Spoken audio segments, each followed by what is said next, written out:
بسم الله والحمد لله والصلاة والسلام على رسول الله صلى الله عليه وسلم، ومع التوحيد للصف الأول الإعدادي الأزهري. طبعا الترم الأول خلصنا، الترم الثاني نفس الكلام هيتعيد السنة الجاية والسنة بس بطريقة أوسع شوية لغاية نخش الثانوي إن شاء الله عز وجل. القيام بالنفس، الصفات السلبية.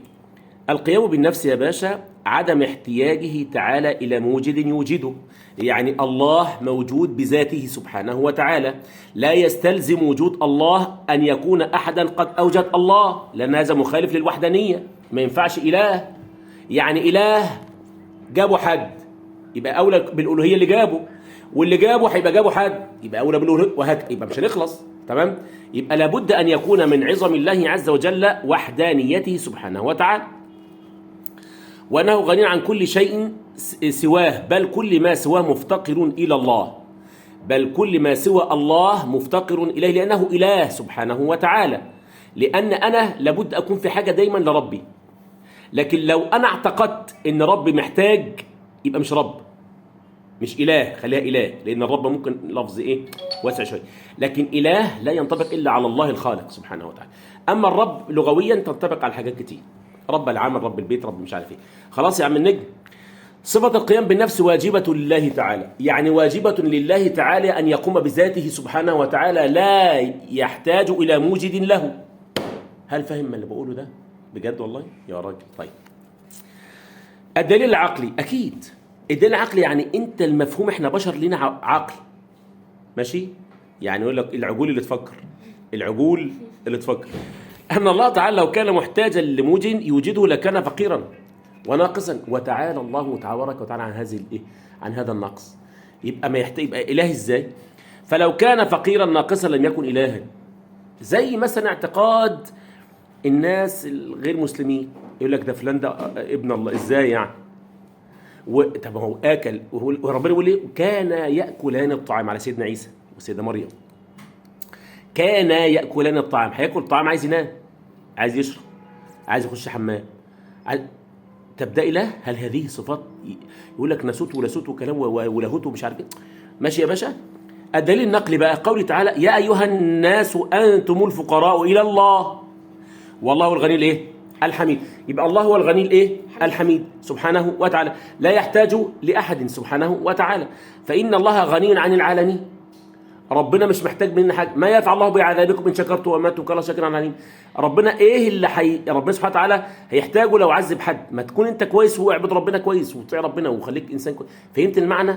طيب، فده تلاقي ان الله تعالى غني عن العالمين، اي عن جميع ما سواه، ولو كان محتاجا الى احد لما كان غنيا عن العالمين.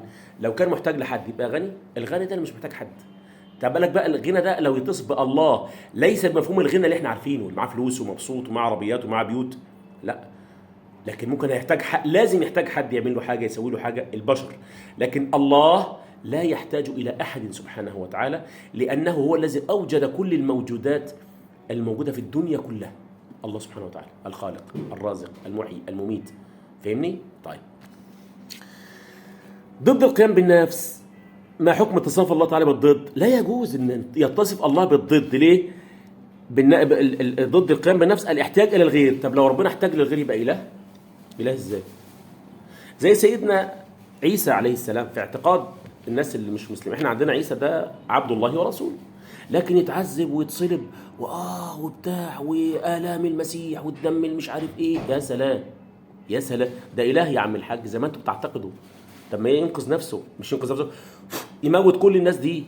لا لا لا. وبعدين انا اخطأت، او ولادي اخطأ، بلاش هديها مثال عليا انا عندي ابني حبيب قلبي روح قلبي وماليش غيره، وانا ايه كده، والله المثل الاعلى، بديك مثال.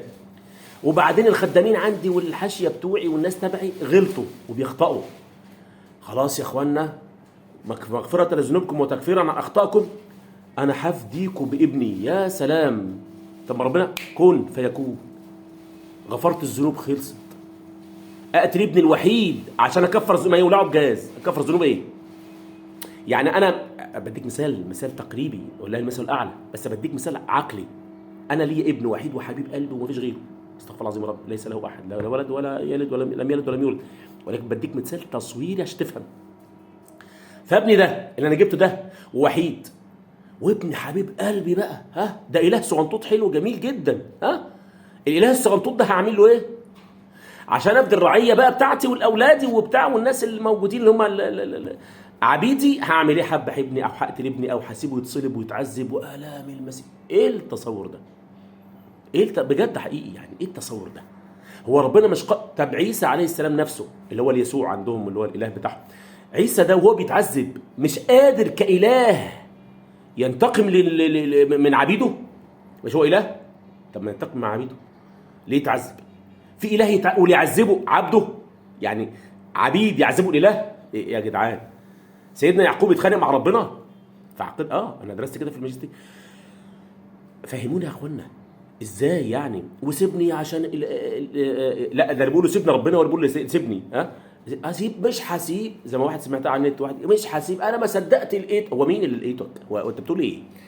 انت بتتكلم عن مين؟ يعني نبي بيتخانق مع ربنا، خد بالك انت من الحاجات اللولبيه دي، فبيتخانقوا الاثنين مع بعض، حلو، مين اللي فاز؟ ده العبد اللي هو النبي، والاله بيقولوا سيبني. والله العظيم بجد والله حاجه ما انا خليه بجد، حاجه جنان. والله العظيم في حاجه غريبه جدا. يبقى الكلام ده لا يليق علينا كمسلم، ما ينفعش. ايه ده؟ طب رب بيقول ايه؟ ربنا مش محتاج حد، ربنا مش محتاج حد، ولو عايز حاجه هيعملها. هو الذي اوجد نفسه واوجد الكون سبحانه وتعالى. يبقى الله موجود بذاته سبحانه وتعالى، وأوجد الكون كله والمخلوقات كلها سبحانه وتعالى، وكلنا مفتقرين إليه سبحانه وتعالى، محتاجين ليه سبحانه وتعالى. فلا بد أن يكون صفات الكمال كلها لله. ما اعتقدش اعتقاد ناقص في الله. يبقى الله إزاي؟ في الله إزاي؟ يبقى الحاجات دي كلها، لأن ممكن واحد يسأل طب اليسوع ومش يسوع، ويقول لك اللاهوت والناسوت، ولما كان يسوع موجود فيه الاله يبقى اسمه لاهوت، ولو اتشالت اللاهوت يبقى اسمه ناسوت اللي هو الانسان. ايه يا عم في ايه؟ يا عم الحاج رحمونا، خلاص يا عم النجم. يبقى الكلام ده ما ينفعش طبعا. طب اتصاف الله تعالى بالاحتياج الى الغير، يبقى عيسى كان محتاج للغير وهو بيتعذب؟ اكيد كان محتاج. هل ينفع اله يحتاج للغير؟ لا طبعا ما ينفعش. والنقص مستحيل على الله عز وجل. يبقى هذه صفات يتصف بها الله بس ربنا مش محتاج لحد. انه هو الغني سبحانه، يعني الذي لا يحتاج الى احد، وكل المخلوقات محتاجه ليه سبحانه وتعالى. فاهم حاجه؟ فهمت الدرس ده؟ اللي بعده صفه الوحدانيه.